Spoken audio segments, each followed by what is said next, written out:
Pick it up without thinking. A simple bar resting in your palm, cool and smooth.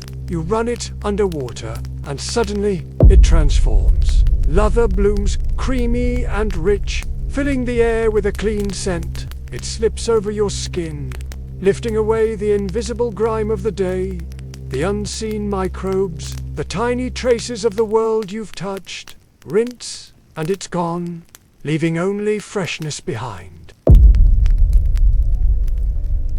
It's mundane, utterly ordinary. But pause for a second. Consider the magic in that unassuming rectangle. How does this inert block conjure such cleansing power from plain water? Where did this everyday alchemist come from? Its story isn't just about getting clean. It's a saga woven through millennia, born from fire, fat, and desperate human need, transforming how we live, how we heal, and even how we see ourselves. This is the hidden, surprisingly dramatic history of soap. Imagine a world slick with grime. Before soap, cleanliness was a brutal, often futile battle. Ancient Egyptians tried scouring pastes of clay and ash. Greeks scraped their skin with strigils, metal tools designed to scrape off oil, dirt, and sweat after exercise, followed by a water rinse that often just spread the mess around. Romans luxuriated in elaborate bathhouses, but their primary cleaners were olive oil, and strigils too.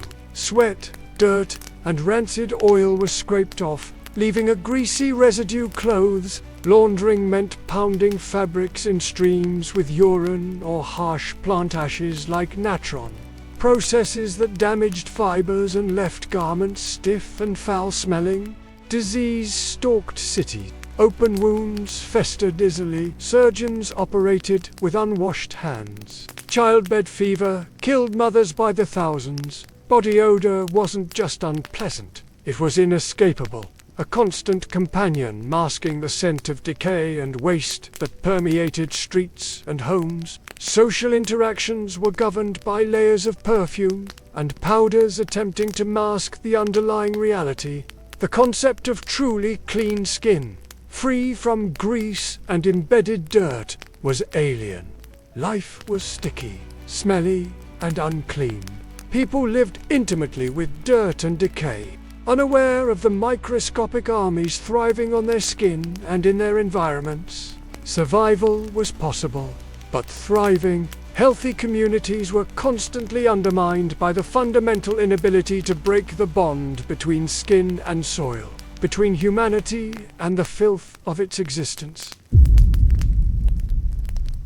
The spark likely ignited not in a laboratory, but beside a crackling fire near a riverbank. Legend points to Mount Sapo in ancient Rome.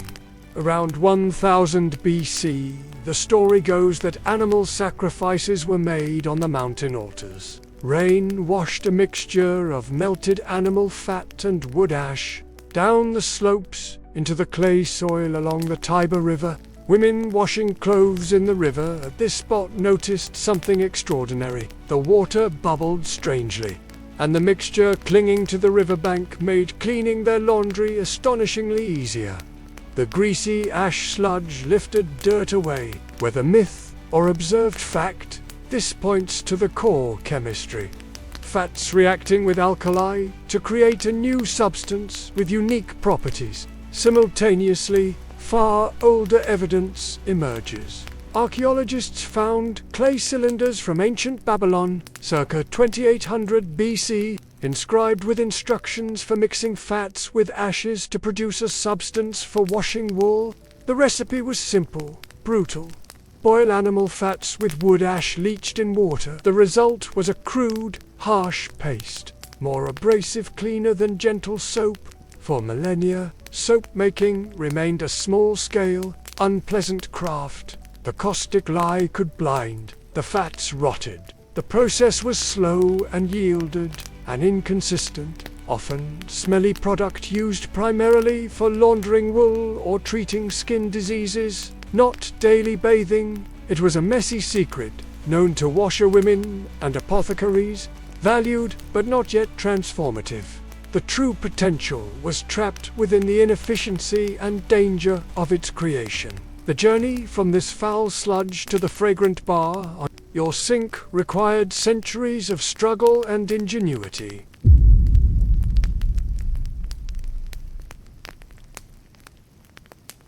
The long evolution of soap was a battle against inefficiency, impurity, and cultural resistance. While the Romans spread public baths, soap itself remained crude and largely for laundry. After Rome fell, soap making found refuge in early medieval Europe, particularly in regions like Castile, Spain, where olive oil replaced animal fats, creating a milder, white soap. By the 8th century, Marseille, France, became another renowned center. By the 12th century, perfecting olive oil soaps. Yet production was artisanal, slow, and expensive.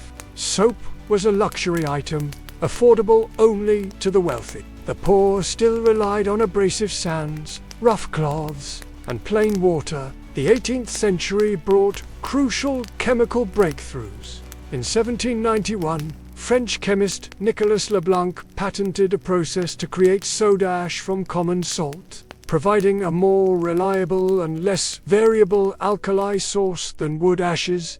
This was revolutionary. Then, in the 1860s, Belgian chemist Ernest Solvay perfected an even better ammonia soda process, making large-scale alkali production cheap and efficient. Enter William Gossage, an English industrialist. In 1857, inspired by Leblanc's work, Gossage built a factory using tallow and rosin. Leveraging cheap, plentiful alkali, he implemented massive kettles and clever engineering, becoming the first to mass-produce affordable, uniform bars of soap. His success cracked the market wide open. The final industrial leap came from America. During World War I, fat shortages crippled soap production. Companies like Procter Gamble, founded on candle and soap making since 1837, raced for alternatives. Chemists discovered how to synthetically hydrogenate liquid vegetable oils, turning them into solid fats suitable for soap. This not only solved the wartime crisis, but also paved the way for the creation of entirely synthetic detergents later. By the 1920s, mass-produced, inexpensive, branded soaps like P&G's Ivory were household staples.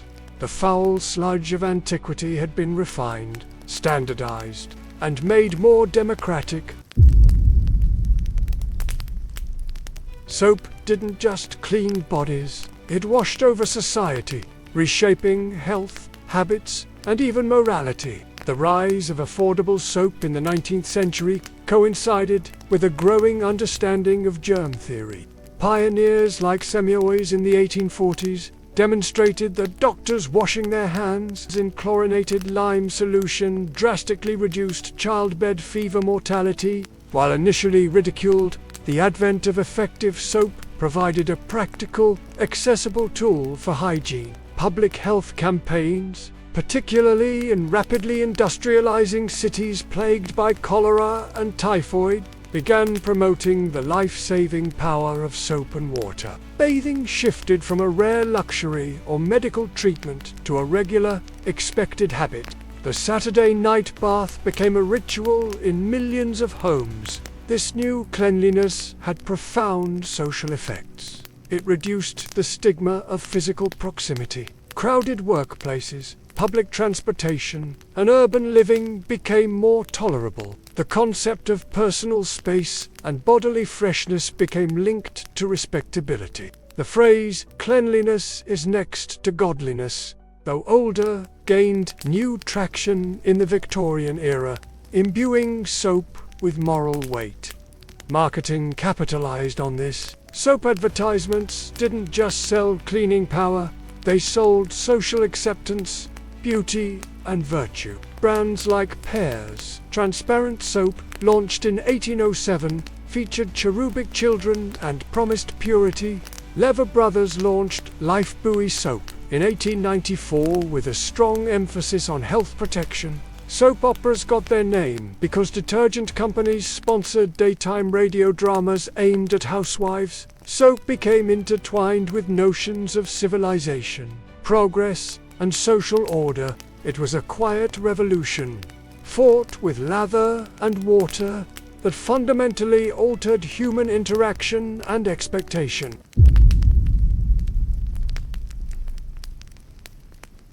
Today, soap is a global titan, a testament to human ingenuity, transforming a simple chemical reaction into a pillar of modern life. Walk down any supermarket aisle.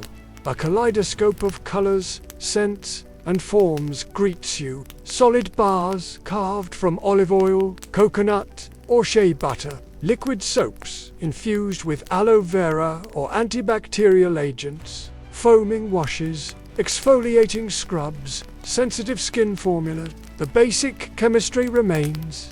Fatty acids reacting with alkali. But the refinement is staggering. We understand the science at a molecular level. How soap molecules have hydrophilic heads that bind to water and hydrophobic tails that trap grease and dirt, forming micelles that rinse cleanly away. This simple action is our first line of defense. Hand washing with soap is consistently ranked as one of the most effective public health interventions in history, preventing millions of deaths from diarrheal diseases and respiratory infections every year. It's fundamental to surgery, food, safety, and basic sanitation. Yet, its ubiquity makes it invisible. We take for granted the small miracle performed every time we lather up. That bar or bottle represents centuries of struggle, from the muddy banks of the Tiber to Gossage's industrial vats and modern automated factories. It embodies the triumph over disease and drudgery. In a world of complex technology, soap remains a beautifully simple, profoundly essential human achievement. It's not just about removing dirt, it's about safeguarding life, enabling society, and maintaining the very dignity of being human. It's the quiet cornerstone of civilization we hold in our hands every single day.